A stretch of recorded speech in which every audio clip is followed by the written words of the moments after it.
ətraflı fikir mübadiləsi aparılıb.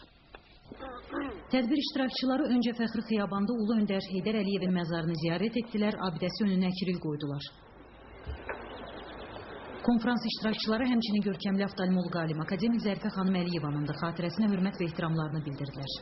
Tədbir tələbə himni ilə başladı. Universitetin rektoru akademik Abil Məhərrəmov bildirdi ki, Bakı Dövlət Universiteti və Qafqaz Universiteti görkəmli dövlət xadiminin doğum günü ilə bağlı bu konferansa artıq 6 ay bundan əvvəl başlayıb. Rektor qeyd etdi ki, Azərbaycan durmadan inkişaf edir və bu inkişafın təməlində Heydər Əliyevin müdrik zəkası xalqımız üçün qoyub getdiyi zəngin irs durur.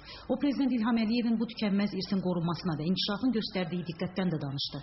Başqa sahələr kimi hüquq elminin də üzərinə böyük vəzifələrin düşdüyünü söylədi. Elmi müstəvidə diyaloq olacaq, diskursiya olacaq, elmi əlaqələr yaradılacaqdır. Tələbələrin, yəni xaricdən gəlib bizə təhsil alan tələbələrin, xüsusilə Türkiyədən gələn tələbələrin diplomlarının tanınması məsələsi müzakirə olunacaqdır. Yeni birgə tədris planlarının işlənməsi haqqında düşüncələr ortaya qoyulacaqdır. Mən əminəm ki, bu elmi praktik konferans öz bəhrəsini verəcəkdir. Bu sadəcə tahsil problemlerinin çözümü değil, aynı zamanda bir takım hukuki emektaşlığın da başlangıcı olacak. Milli Məclis sədrinin birinci müavini Ziyafət Əsgərov hüquq elminin müasir problemləri ilə bağlı keçirilən bu konferansın əhəmiyyətindən danışdı.